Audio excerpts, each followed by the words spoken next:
यो भाई लोग, गाचा को तमांगा एक्सप्लेनेशन पार्ट 2। पिछले वीडियो में हमने देखा था कि एंजिन और रूडो डिसाइड करते हैं कि वो लोग जाके इंफॉर्मेशन ब्रोकर को ढूंढेंगे एंड जोडिल और उसके रेडर्स भी इंफॉर्मेशन ब्रोकर के पीछे जाने वाले हैं। बट आज के वीडियो में तुम्हें बहुत सारे नए कैरेक्टर्स इंट्रोड्यूस होंगे, तुम्हें थोड़ा बहुत जांका के बारे में भी पता चलेगा एंड कुछ बहुत ही इंपॉर्टेंट रिवील भी होने वाला है, तो वीडियो में एंड तक बने रहना। तो हमें दिखाया जाता है स्पेलकास्टर म्यूरल का सीन जहाँ पे रेमलिन अपनी एक ड्राइंग उस दीवार पर बना रहा होता है एंड रूडो उसकी हेल्प कर रहा होता है एंड रेमलिन फाइनली उस दीवार पे ड्राइंग बना के ऑफिशियली कैनवस टाउन की न्यू स्पेलकास्टर बन जाती है। रूडो रेमलिन की हेल्प करके वापस आ रहा होता है एंड उसे रास्ते में एंजिन मिलता है और एंजिन उसे बोलता है कि क्या तुम्हें मजा आया रेमलिन की हेल्प करके, जिसपे रूडो सोचने लगता है कि कैसे जांका ने उसे पुश किया था रेमलिन से जाके बात करने के लिए, जिससे वो फीलिंग्स एक्सचेंज कर पाए, जिससे वो लोगों से खुल के बात कर पाए।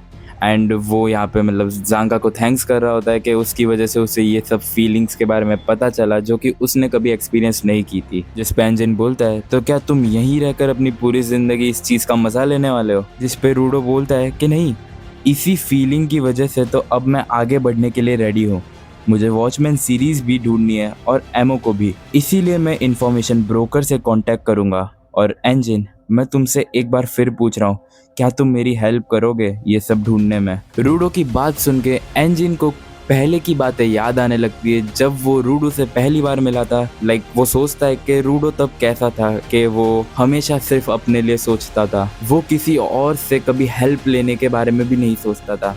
बट अब रूडो बदल गया है, वो एंजिन से हेल्प मांग रहा है, उसे एमओ की भी फिक्र है। मतलब बहुत ज़्यादा कैरेक्टर डेवलपमेंट हुआ है हमारे रूडो का। और फिर एंजिन बोलता है कि अगर ये बात नया रूडो बोल रहा है तो हाँ, मैं तुम्हारी हेल्प करूंगा। बट तभी एंजिन को पीछे से आवाज़ आती है और वो पीछे देखता है तो पीछे फू खड़ा होता है और फू बोलता है कि रूडो तुम तो बहुत ही ज़्यादा लकी हो। एंजिन सोचता है कि ये अभी तक गया नहीं, जिसपे फू बोलता है कि एक मिनियन हमेशा अपने मास्टर को फॉलो करेगा। जिसपे एंजिन बोलता है तो तुम्हें क्लीनर्स ज्वाइन करना है, जिसपे हमारा फू बोलता है कि हाँ मुझे क्लीनर्स ज्वाइन करना है। जिसपे एंजिन फिर से बोलता है तो अगर तुम्हें क्लीनर्स ज्वाइन करना है तो तुम्हें हमारा ट्रस्ट जीतना पड़ेगा। फिर सीन शिफ्ट होता है इस पेज जिसे हमने एनिमे में देखा था और इसका नाम है क्योको निजिको। एंड अगर तुम लोगों को नहीं पता तो ये जांका की बड़ी बहन है। ये लोग हेल गार्ड्स है, तो ये लोग किसी एक्स रेडर से फाइट करने आए होते हैं जिसका नाम है स्नोशू मास्टर कोंजा। और ये कोंजा भाई साहब बोलते हैं कि मेरी एबिलिटीज की वजह से ये दलदल भी मेरे लिए एक नॉर्मल रास्ता है, लेकिन तुम जैसे पावरलेस नॉर्मल लोग तो मेरी टेरिटरी में कदम रखने का सोच भी नहीं सकते। जिसपे जांका की बहन बोलती है अगर मैं दलदल में पैर नहीं रख सकती तो क्या हुआ, मैं तुझे यहाँ से ही शूट कर दूंगी। एंड वो गोली चला देती है और वो गोली सीधा इसके छाती को फाड़ते हुए पीछे से निकल जाती है। भाई हो गया इसका काम, ये इतनी बड़बड़ कर रहा था, एक गोली ने इसका काम खत्म कर दिया। क्योको आगे बोलती है कि जाओ और उसे लेकर आओ, मुझे उससे कुछ सवाल पूछना है। मतलब इसने वो गोली तो मारी है बट उससे वो मरा नहीं है, शायद इसने फेटल ब्लो मारा ही नहीं था। एंड जो पीछे से एक बंदा आता है और वो बोलता है कि बट ये एक एक्स रेडर है, आप इससे क्या पूछोगे? जिस पे ये बोलती है कि चाहे जो भी इम्पोर्टेंट हो, बात ये है कि उसे उनके लीडर के बारे में ज़रूर पता होगा और मुझे बस वही इंफॉर्मेशन चाहिए। और तभी सीन शिफ्ट होता है हॉस्पिटल पे जहाँ जांका एक बेड पे बैठा होता है एंड उससे मिलने आया होता है क्लीनर्स का लीडर आर्का कॉर्वस। और वो जांका से पूछता है कि तुम्हारी तबीयत कैसी है जांका। और साइड में हमारी डॉक्टर खड़ी होती है आयशा, जो बोलती है कि जैबर जो है उसका जो पॉइजन था वो बहुत सारी अलग अलग चीजों से मिलके बना था एंड उसने कुछ ऐसे एंटीबायोटिक्स दे दिए जिससे वो पॉइजन स्टेबलाइज हो गया है, तो अब डरने वाली कोई बात नहीं है। कॉर्वस बोलता है कि बहुत ही ज्यादा डिस्टर्बिंग साउंड करता है ये पॉइजन, बट अब तुम्हारी चोट कैसी है जांका? जिस पे जांका बोलता है कि आयशा की वजह से अब मैं चल फिर पा रहा हूँ। जिस पे पीछे से आयशा बोलती है कि मैं अभी भी अपनी पावर्स का ढंग से इस्तेमाल नहीं कर सकती, इसीलिए जांका को रिकवर होने में इतना ज़्यादा टाइम लग गया। अगर मैं थोड़े और अच्छे से अपनी पावर्स को यूज़ कर पाती तो जांका और भी जल्दी रिकवर हो जाता। जिस पे जांका बोलता है अरे इसमें दुखी होने वाली बात क्या है, मेरे चेस्ट में एक बहुत ही बड़ा छेद था, तुमने एक हफ्ते में उस छेद को भर दिया, तो इससे बड़ी बात क्या हो सकती है? कॉर्वस जांका की बात काटते हुए उससे बोलता है कि अरे हाँ, तुम्हारी बहन भी आई थी यहाँ पे। जिसपे ज़ांग डरते हुए बोलता है कि वो क्यों आई थी यहाँ पे। इस पे ये लोग ज़ांग को बताते हैं कि हेलगार्ड्स को रूडो चाहिए क्योंकि वो एक स्पीयराइट है। जिस पे ज़ांग थोड़ा सोचता है और वो बोलता है कि रूडो को बहुत कुछ जानना है, तो क्यों ना हम उसके लिए इंफॉर्मेशन ब्रोकर को ढूंढे। जिस पे आयशा बोलती है कि मैंने इंफॉर्मेशन ब्रोकर के बारे में बहुत ही कम सुना है, तो क्या कुछ ऐसा है जिसकी वजह से हम उससे कांटेक्ट नहीं करते। जिस पे ज़ांग जवाब देता है कि मुझे ज़्यादा तो खुद भी नहीं पता, बट जितना मैंने एंजिन से सुना है उसके हिसाब से वो बंदा एक बहुत ही बड़ी हेडेक है। और आर्का गेट की तरफ देखते हुए बोलता है कि तभी उस एंजिन के पास इंफॉर्मेशन ब्रोकर से मदद लेने के अलावा और कोई ऑप्शन बचा ही नहीं था।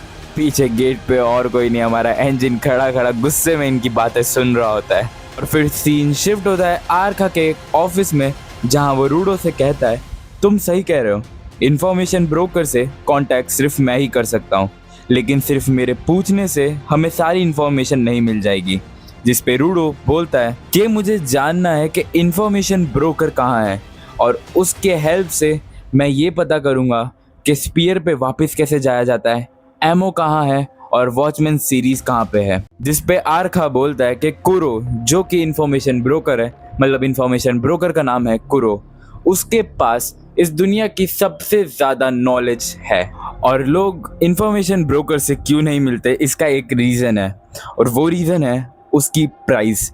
वो कभी कभी तो पैसे देने से भी काम चल जाता है, बट कभी कभार वो ऐसी ऐसी चीज़ें मांग लेता है जो शायद तुम्हारी मौत भी हो सकती है, मतलब जिसे देने में तुम्हारी मौत भी हो सकती है। तो रूडो, मैं चाहता हूँ कि तुम उससे सिर्फ एक सवाल पूछो, क्योंकि वही बहुत ज़्यादा होगा। इस पे रूडो बोलता है कि ठीक है, मुझे सिर्फ एक इन्फॉर्मेशन चाहिए, और वो इन्फॉर्मेशन जो मुझे चाहिए वो है, और वो जैसे ही बताता कि इन्फॉर्मेशन क्या है, सीन शिफ्ट होता है एक, मतलब दूसरी जगह पे सीन शिफ्ट होता है और हमें दिखाए जाते हैं दो लोग, जो एक लड़का एक लड़की होती है उससे कुछ कह रहा होता है। मैं लड़का तो नहीं कहूँगा, ये चचा है। चचा वो एक लड़की से कह रहा होता है कि मिस, तुम ऐसी जगह पे क्या कर रही हो, तुम चाहो तो हम कहीं पे जाके कुछ मज़े कर सकते हैं। जिस पे वो लड़की कुछ जवाब नहीं दे रही होती और चचा फिर से बोलता है ओए तुम सुन तो रही हो ना मैं क्या कह रहा हूँ। जिस पे ये लड़की चचा के आगे अपनी उंगली कर देती है एंड चचा बोलता है अरे तुम्हारा मूड इधर ही बन गया, ये सब इधर ही करना है क्या, मुझे कोई प्रॉब्लम नहीं है। एंड वो लड़की बोलती है एंड वो अजीब अजीब सी बातें बोलने लगती है। वो बोलती है कि उसके फ्यूचर का ड्रीम है कि उसे बहुत ही पॉपुलर बनना है, बहुत सारा पैसा कमाना है, और बहुत वो चाहती है कि लोग उसको पसंद करें। शुरू में लोग उसको जीनियस कहते थे, आई डोंट नो क्यों, बट वो तुम्हें आगे पता चलेगा। बट वो हमेशा लोगों से दूर होती गई है एंड कोई और उसकी जगह ले लेता था। अगर तुम लोगों को लग रहा है कि ये फालतू की बातें क्यों कर रही है, तो इसके पीछे भी एक रीज़न है, वो तुम्हें आगे के वीडियोस में पता चलेगा। तभी वो चाचा जो इधर खड़ा था वो यहाँ से चला जाता है एंड पीछे से निकलता है हमारा जैबर, जो कि बोलता है कि अपना टाइम वेस्ट करना बंद करो मोमोआ। जिस पे ये लड़की बोलती है, मतलब इसका नाम है मोमोआ, कि तुम लोगों ने आने में बहुत ही देर कर दी। और फिर हमें दिखाया जाता है कि सारे रीडर्स यहाँ आए हुए थे और इनके साथ जोडिल भी था, मतलब जोडिल के साथ ये भी थे। और जोडिल बोलता है कि हमसे इंफॉर्मेशन ब्रोकर बहुत ही ज़्यादा दूर है और उस तक पहुँचने के लिए हमें एक गाड़ी की ज़रूरत पड़ेगी।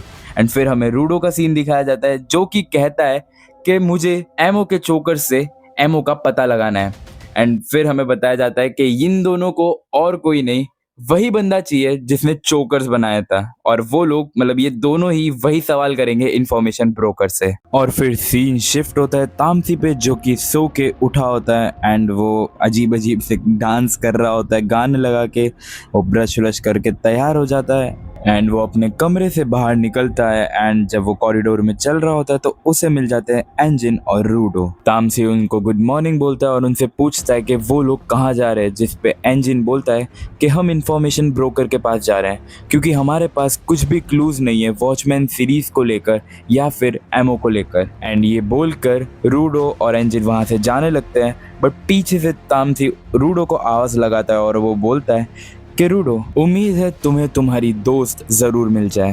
तामसी ये बोलकर सैमियो लोगों के पास आ जाता है एंड उनसे पूछता है कि वो बाहर जा रहा है, तो उन लोगों को अगर कुछ चाहिए तो वो उससे मंगवा सकते हैं। एंड वो लोग बता देते हैं कि उन्हें क्या क्या चाहिए। एंड तामसी हेडक्वार्टर से बाहर निकल के मेन सिटी की साइड स्केटिंग करता करता चला जाता है एंड देन वो शॉपिंग करना चालू कर देता है। बट वो एक दुकान पे आके रुकता है जहाँ केक बेच रहे थे, मतलब वो दुकान वाला केक बेच रहा था एंड वो केक को देख के सोचता है कि ये तो एक अच्छा आइडिया है केक, हाँ। और वो वहाँ से केक खरीद के एक सुनसान सी जगह पे आता है एंड वो एक अंडरग्राउंड सी जगह पे आता है एंड वो आ जाता है एमओ के आगे, मतलब वो आ जाता है एमओ के सेल के आगे, मतलब जिसने एमओ को किडनैप किया था वो और कोई नहीं तामसी था। बट इसी पॉइंट पे हम हमारी वीडियो को एंड करेंगे। अगर वीडियो अच्छी लगी हो तो वीडियो को लाइक करना, चैनल को सब्सक्राइब करना और अपने दोस्तों के साथ ज़रूर से शेयर करना। एंड आने वाले वीडियोस बहुत ही ज़्यादा मज़ेदार होने वाले, क्योंकि जो इन्फॉर्मेशन ब्रोकर वाली आर्क आएगी उसमें बहुत ही ज़्यादा एडवेंचर है एंड बहुत ही अच्छी फाइट्स है, तो उन वीडियोस को बिल्कुल भी मिस मत करना।